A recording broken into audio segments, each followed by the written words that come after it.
I want you to close your eyes for a second. Imagine you're standing in the middle of a desert. It's scorching hot, the air is full of dust, and looming above you is this gray concrete skeleton of a massive tower surrounded by cranes. It looks like a scene from a sci-fi movie about, terraforming a new planet. Now, blink. Suddenly, you're inside a private room in Macau. The air is cool, it smells like expensive key and ozone, and you're watching chips worth the price of a luxury car just slide across green felt on a single hand of baccarat. It's a jarring transition, isn't it? But that really is the operational reality of the company we're talking about today. It's a business that exists right at the intersection of heavy industrial engineering, high-stakes psychology, and, perhaps most frustratingly for the people in suits, pure statistical variance. That is the perfect setup. Welcome back to the Deep Dive. Today we are unpacking the financial results for Wynn Resorts, covering the fourth quarter and the full year of 2025. The report just dropped. It is February 12th, 2026, and we're going to look under the hood. And it is quite a report. You know, we often look at these hospitality giants as just like hotels with slot machines, but they're actually incredibly sensitive barometers for the global economy. They tell us how the ultra-wealthy in the US and China are feeling, where they're moving their money, and where the next generation of luxury tourism is literally being built. So here's our mission for this deep dive. We aren't just going to read you the balance sheet. We want to figure out two things. First, is the high-end consumer actually healthy? Or is the spending, slowing down? And second, does the house really always win? Because looking at these numbers, I'm starting to have my doubts. Spoiler alert, the house usually wins, but as we're going to see, sometimes they don't win nearly as much as they expect to. All right, let's start with the big picture, the headline numbers. Wynn Resorts reported operating revenues of $1.87 billion for Q4 2025. That's up slightly from $1.84 billion at the same time last year. So, on the surface, business is growing, revenue is up. The top line is healthy, yes. But here's the nuance, and it's the first place where you really need to pay attention. Despite revenue going up, the net income, the actual profit left over for shareholders, dropped significantly. It was $100 million this quarter, compared to $277 million in Q4 of 2024. Whoa. Okay, let's pause and unpack that. That's a massive drop. We're talking about profit being cut by more than half, even though they brought in more money at the front door. Usually when I see a disconnect like that, I assume costs just exploded. Is that what happened? Did they spend way more on lobster and electricity? It's a little more complex than just the price of lobster. This quarter is a perfect case study in three specific things: the cost of strategic expansion, the normalization of the post-COVID boom, and the one thing a casino simply cannot control: luck.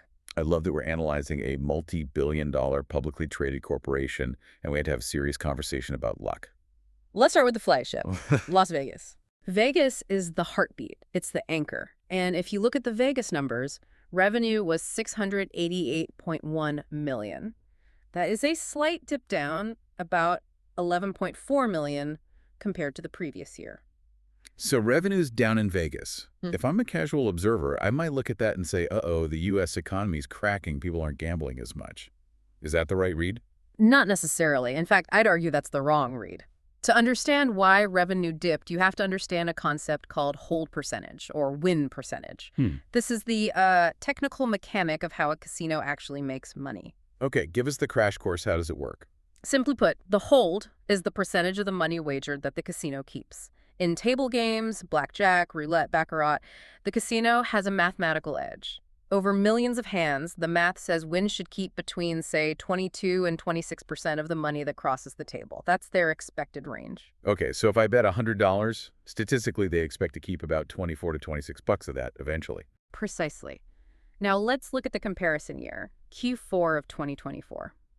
Wynn Las Vegas had a statistical anomaly. Their table games win percentage was 30.9%. That is freakishly high. Basically, the players had terrible luck, and the house won almost everything. It was a super luck quarter. So last year's revenue number was artificially inflated just because the casino got really, really lucky. Exactly. Now, fast forward to this quarter, Q4 2025. The win percentage was 26.0%. Which is exactly at the top of their normal range. It's a great number. 26% is fantastic. But because we're comparing it to that magical 30.9% from last year, the revenue looks lower on paper. That is fascinating. It's like a sports team that went undefeated last season, losing one game this season. They're still the best team in the league, but statistically it looks like a decline. That's the perfect analogy. The underlying business, the drop, or the amount of money people bought in for, was essentially flat. The volume of play was fine. The math just normalized. The house won, just not as aggressively as the year before. But speaking of the underlying business in Vegas, there is another number in the report that jumped out at me, and it has nothing to do with gambling. It's the room rates. Ah, yes. The ADR, average daily rate. This is the real litmus test for the luxury economy. It costs to be a player, Yeah. literally. The average room rate at Wynn Las Vegas was $611 a night. That's up from $598 the previous year. And remember, that's the average. That includes, the Tuesday nights. A weekend stay is significantly higher. But here's the trade-off I noticed. Occupancy actually dropped slightly. It went from 88.1% down to 85.2%. Oh. So they had fewer people in the beds, but they charged them more money. And that tells you everything you need to know about their strategy. This is classic yield management. They aren't trying to fill every room by slashing prices to $200. They want the customer who doesn't blink at $611. Why? Why not just fill the hotel? Because the customer who pays $611 for a room is statistically much more likely to drop $5,000 at the baccarat table or spend $300 on a steak dinner. If you lower the rate to fill the room, you might get a customer who spends nothing else on the property. By keeping the price high, they're filtering for the high-value consumer. So the takeaway for the listener, for the U.S. economy is the high-end consumer is still willing to pay up for luxury. They aren't bargain hunting yet. Exactly. They have pricing power. If the high-end economy were truly cracking, you'd see those room rates drop to keep the lights on. We are not seeing that. Okay, so Vegas is stable, expensive, and normalizing after a lucky streak. But now I want to fly across the ocean because looking at this report, the real drama, and I mean the confusing high-stakes drama, seems to be happening in Macau. Oh, absolutely. Macau is where the story gets really dynamic. And to understand this, you have to remember that Wynn has two main properties there. You've got Wynn Macau, which is the older, elegant property on the peninsula. And then you have Wynn Palace, which is the newer, massive resort on the Cotai Strip. And reading these results, it feels like a tale of two cities. It really is. Wynn Palace is the star performer here. Revenue there was up $33.4 million, hitting $596.4 million for the quarter. But the number that made me sit up and take notes, the number that every analyst on Wall Street is going to be circling, is the VIP turnover. I saw that, and I honestly thought it was a typo at first. VIP turnover at Wynn Palace increased by 70.9% year over year. 70%. In a mature market, you almost never see a jump like that. That is massive. The total turnover hit $5.23 billion. Just think about the scale of that. $5.25 billion wagered by a select group of VIPs in just 3 months at one single property. So what does this all mean? Who are these people? I thought the narrative was that the Chinese high rollers had, disappeared because of regulations. This signals a massive return of the high roller to the ecosystem. For a while, the Macau market was shifting heavily toward the mass market regular tourists' families. But a 70% jump in VIP turnover tells us that the ultra-wealthy players are back in force. They have liquidity, and they're willing to put it at risk. But they're being picky, aren't they? Because while Wynn Palace exploded, the older Wynn Macau property saw VIP turnover drop by about 16%. That's the new toy syndrome. The whales, the biggest players, want the newest suites, the best private gaming salons, the most modern amenities. Wynn Palace is winning that battle hands down. The center of gravity in Macau has shifted permanently to the Cotai Strip. Okay, so the players are back. The money is flowing like water.